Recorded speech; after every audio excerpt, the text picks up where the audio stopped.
Olá, amigos, bem-vindos a mais um Claramente. Eu quero saudar a senhora Maria das Graças, da cidade de Petrópolis, região serrana do estado do Rio, perto da minha cidade natal, que é Nova Friburgo. A encontrei num restaurante na Novo Tempo, aqui na Novo Tempo, recentemente, com os familiares dela, e ela disse gostar muito do programa Vida e Saúde e do Claramente. Então, felicidades para a senhora e para todos os seus queridos. Também quero enviar um abraço para a Kátia Moutinho, que mandou uma mensagem emocionante sobre a ajuda de Deus para ela através do Claramente. Sim, Kátia, Deus enxuga nossas lágrimas. Obrigado pela sua audiência. Envio um outro abraço para Maria Moraes, Elaine Nascimento, telespectadores do Claramente e para todos vocês que sempre estão participando com a gente aqui no Vida e Saúde e no Claramente. Muito obrigado por parar um momento em sua vida para ouvir as nossas mensagens aqui. Uma das necessidades básicas de todo ser humano é valorização pessoal. Sentimos que temos valor como indivíduos, é importante para o nosso bem-estar mental e ânimo na vida. Mas como somos contaminados em nosso caráter com defeitos como orgulho, egoísmo, vaidade, entre outros, precisamos pensar bastante e cuidadosamente para perceber quando e como esses defeitos se manifestam, a fim de lutarmos contra eles, levando tudo em oração a Jesus que nos liberta dessas contaminações.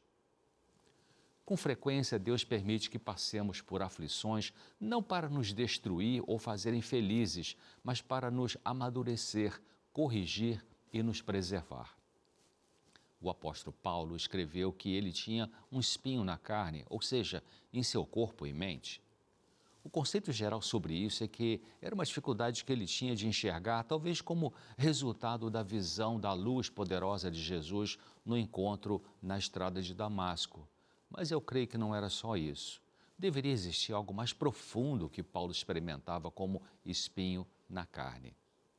O que tem de relevante nisso não é qual espinho exatamente o afetava, mas que ele admitiu que para que não se exaltasse, o Senhor permitiu esse espinho em sua vida, para que não se exaltasse. Veja aqui no texto da segunda carta dele, de Paulo aos Coríntios, no capítulo 12, ele diz coisas como: em verdade que não convém gloriar-me, de mim mesmo não me gloriarei, senão nas minhas fraquezas, porque se quiser gloriar-me, não serei nécio, porque direi a verdade, mas deixo isto para que ninguém cuide de mim mais do que em mim vê ou de mim ouve.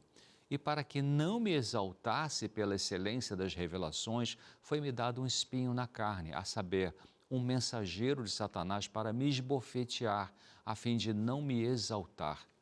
Interessante, né, que ele admitiu dizendo a fim de não me exaltar. Então, ele tinha um risco de se exaltar? Sim, ele tinha esse risco, como todos nós temos. Paulo continua o relato na segunda carta dele aos Coríntios, no capítulo 12, escrevendo que ele havia pedido 3 vezes a Jesus para ser liberto do tal espinho. E registra a resposta de Jesus assim: e disse-me Jesus, a minha graça te basta, porque o meu poder se aperfeiçoa na fraqueza.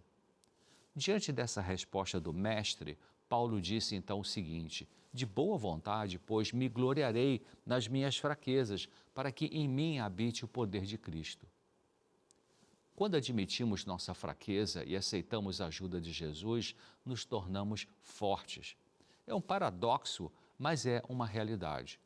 E Paulo reconheceu isso, por isso ele escreveu dizendo: por isso eu sinto prazer nas fraquezas, nas injúrias, nas necessidades, nas perseguições, nas angústias por amor de Cristo, porque quando eu estou fraco, então sou forte. Isso está, eu repito, na Bíblia, na segunda carta de Paulo aos Coríntios, no capítulo 12. Quando eu estou fraco, então sou forte. Quantos não se exaltam por se acharem poderosos, por ter um cargo político, empresarial, poder monetário, sensação de amar confundida com sentimento, poder sexual e até eclesiástico? Falta a percepção de nossa fragilidade, fraqueza, mortalidade. O caminho para você se tornar uma pessoa forte de verdade e com ética verdade e utilidade é admitir que é fraco, fraca, e por isso necessita da graça de Jesus, a qual não é uma filosofia teológica, teórica, mas é um poder que toca a nossa biologia, nos faz levantar e ser úteis. Primeiro, admitimos nossa impotência e depois recorremos ao que tem poder, Jesus. Em seguida, recebemos forças dele para viver. Os membros da Igreja Adventista costumam adquirir um livro chamado Meditações Matinais, que a cada ano é de um autor diferente, com leituras para cada dia do ano, e usá-lo como parte do momento de meditação e oração pessoal ou familiar no começo de um novo dia. O texto da meditação matinal de 18 de junho de 2021 trouxe um assunto sobre honrar a Deus ou honrar você mesmo. Muito importante o que o autor, chamado Edward Heppenstall, colocou. Eu queria deixar com vocês algumas ideias dele, acrescentando algumas minhas sobre esse tema. Ele explica que nos dias do apóstolo Paulo, os membros da igreja de Corinto, uma cidade que havia sido a capital da Grécia Antiga, davam sua lealdade e prestavam honra a homens. Tanto que Paulo registrou que eles debatiam entre si, dizendo assim: eu sou de Paulo, eu sou de Apolo e eu de Cefas, conforme lemos em 1 Coríntios, capítulo 1 e versículo 12.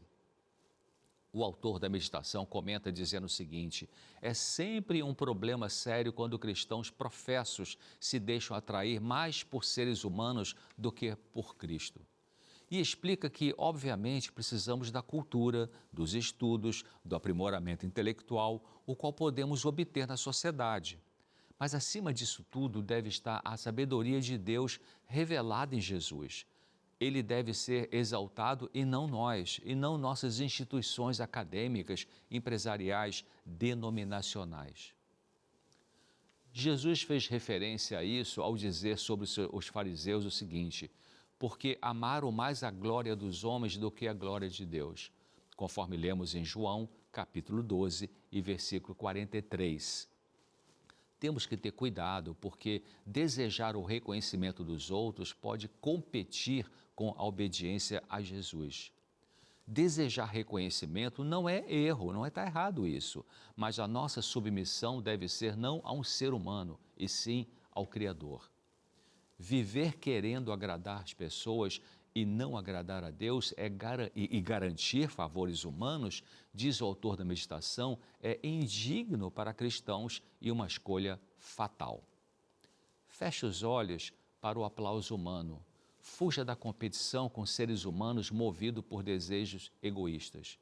E Edward Heppenstall termina afirmando o seguinte: se queremos viver a genuína vida cristã, temos que lidar com o amor próprio de acordo com os padrões das Escrituras. Não podemos esquecer que, de todos os fatores que determinam a nossa posição como cristãos, o que realmente importa é a estima que alcançamos da parte de Deus. Lindo isso. Ou seja, a melhor maneira de medir o nosso valor pessoal é pelo que o Senhor Jesus atribui a nós. Então, espero você aqui no próximo Claramente. Pense nisso, medite nisso. Se você se sente que é uma pessoa orgulhosa, nariz empinado, peça humildade a Deus. Vai ser muito mais saudável para você e vai te dar mais paz interior. Até breve.